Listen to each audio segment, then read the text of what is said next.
Talking an awful lot about the gay marriage lately, and there's a very good reason for that. Gay marriage is on the ballot this November here in my home state of Maryland, and that seems fair to me. Allowing a majority of citizens to vote whether or not to give a particular right to a minority class of citizens, that seems perfectly fair. The reason I bring it up in this video particularly is there was a letter to the editor printed on September 9th in our local newspaper here in the Western Maryland area, Hagerstown, the Herald Mail. That's our old gray lady with dementia and 3 dozen cats and buckets of her own shit in the basement. But the Herald Mail printed this letter to the editor from a fellow named Ned Garrett. And first of all, I want to commend you, Ned, for writing this as a letter to the editor and signing your name to it instead of calling mail call like a fucking coward. Here is what Ned has to say. To the editor, I am a conservative and retired, and I am always interested in public opinion.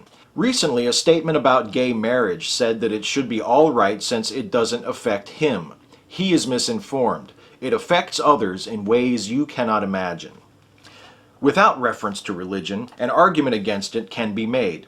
One-gender families are at a disadvantage for child development. Kids need a mother and father in their life. This is well documented in social studies. Delinquency among those families without the male and female influence is higher than without. It is the way it was meant to be since the beginning of time.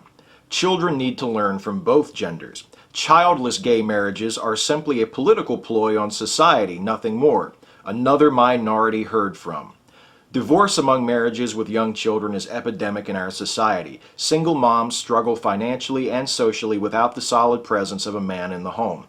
This is not considered when our self-centered society decides that trying another mate is the answer to their happiness. Society pays the price with more crime in the community. Ned A. Garrett, Hagerstown.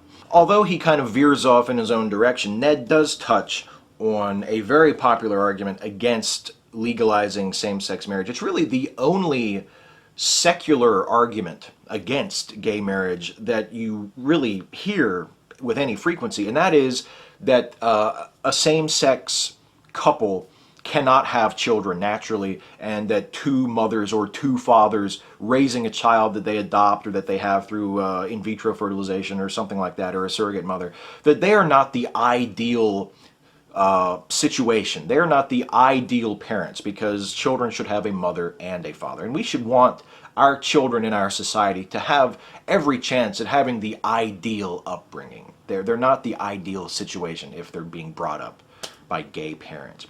And this assumes that the purpose of marriage is to guarantee the best possible upbringing for children, that the social purpose of the institution of marriage is the rearing of children. That's the assumption that you have to make in order to buy this argument.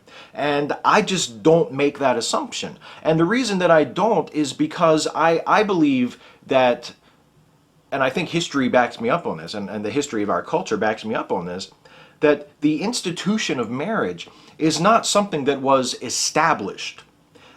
People who are against gay marriage use this type of language a lot. They say, well, marriage was established for the raising of children. Marriage was established to provide stable families so children could be brought up in society. But marriage was not established in that sense. I mean, when you talk about it that way, it sort of, at least in my mind, conjures this image of the founding fathers sitting around a table, and Thomas Jefferson raises his hand and says, marriage should be between a man and a woman for the purpose of raising children. And John Adams said, fuck you, Jefferson, because I don't think those two got along. But anyway, there's this idea that marriage was just instituted in its current form, of course, and that it was always meant to be this way, and any change is an alteration in a fundamental institution of society, and this is very dangerous and not something that we should be fucking with at all. That's not how it happened. Marriage, like most other institutions in our culture, actually, marriage evolved. Marriage began as one thing, and it gradually changed throughout history into something different. And the reason why marriage up to this point in our history has mostly been defined as between a man and a woman is not because the founders of our culture, the founders of our country, whoever, sat down at the moment that they created marriage and said, it's between a man and a woman, Adam and Eve, not Adam and... So we have an institution, marriage, that was not so much established as evolved, and that in many cases was not rigidly defined legally as a heterosexual union until relatively recently. And we have a gay rights movement, a same-sex marriage movement, a marriage equality movement, whatever you like to call it, that is now demanding that we take the next step in the evolution of the institution of marriage, that we remove this barrier. We already removed the racial barrier. Now we want to remove the sexual barrier, and to say that this is not a strictly heterosexual institution. This is an institution that any two people can enter into with each other if they choose, regardless of their sex or their sexuality. That is the step that we are now asking be taken. And it disturbs me in his letter that Ned seems to just toss this aside.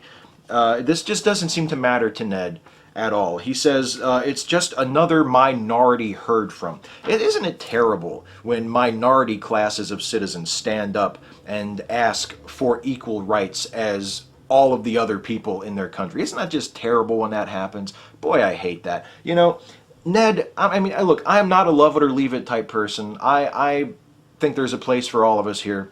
But if it really upsets you this much, Ned, that you don't live in a monolithic society, perhaps you should move to a monolithic society if you can find one, because that is not the country that you live in now, Ned. That is not the United States, and it has never been the United States. The United States is now, always has been, and always will be composed of countless groups of overlapping minorities. Everybody, in a certain sense, is a member of a minority group if you parse them down into enough categories. I'm an atheist. I'm a member of a minority group. I'm also a member of probably the greatest majority group in the history of our country. I'm a white heterosexual male. If I were a Christian, I'd be fucking king of the mountain. I mean, we're all members of privileged and underprivileged groups. We're all part of these overlapping, intersecting groups. And every once in a while, members of a certain group, like for instance gay people, decide that they're tired of being pushed around and that they would like to have the same guaranteed rights as members of other groups. And the only decent thing for we heterosexuals to do is to say, our bad, here you go.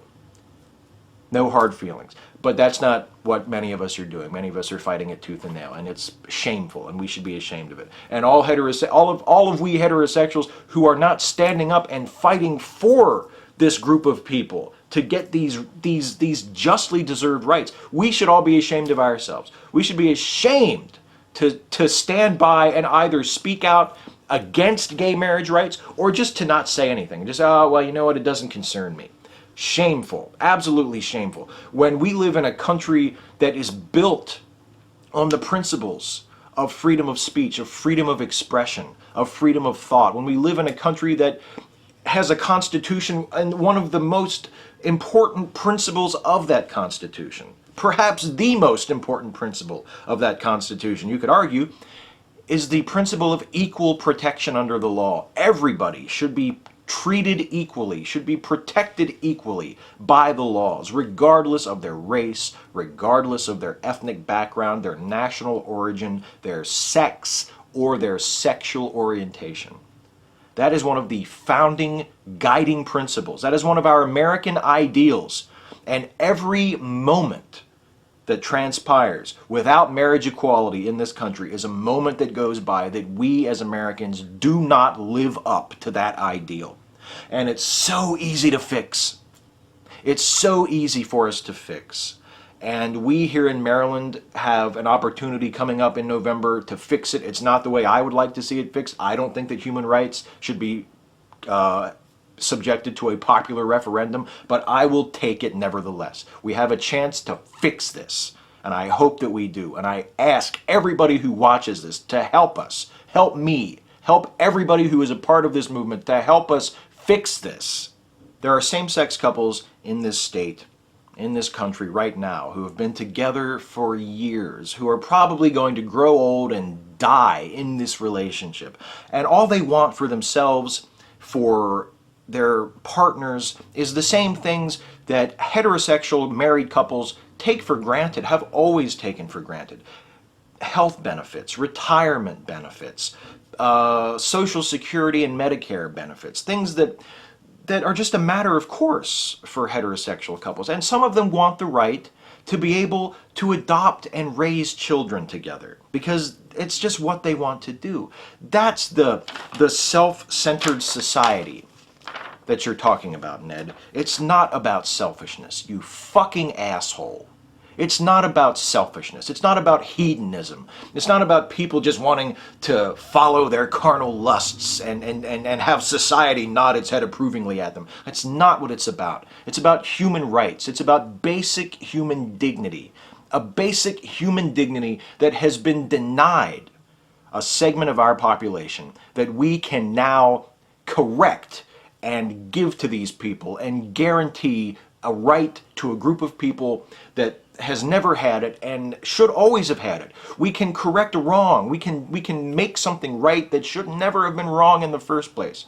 And it was wrong in the first place because we are not a perfect species, because our culture and our morality and our sensitivity and our compassion and our standards evolve. And that's what is happening right now. And it's what people like Ned Garrett, whatever their reasons, would like to stop. They would like to arrest our cultural evolution.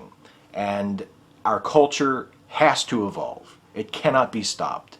And I would like to see it evolve past this point in my lifetime. I would like to see it evolve past this point in my state in the next couple of weeks, actually. So, again, I ask you, if you're in Maryland and you're watching this, when it comes time for Election Day, vote yes on question 6. Vote for legalizing same-sex marriage. Vote for giving your fellow citizens the right to enter into a legal civil marriage with the person that they choose to be married to. Do that. There's not a single reason not to do it. Not one. Not a single reason. And despite his aspirations, poor Ned Garrett has not given a non-religious legitimate reason for denying same-sex couples the basic civil right of entering into a civil marriage. That reason does not exist. There is no reason to continue to deny people the right to a civil marriage. And I think that's all I have to say for now.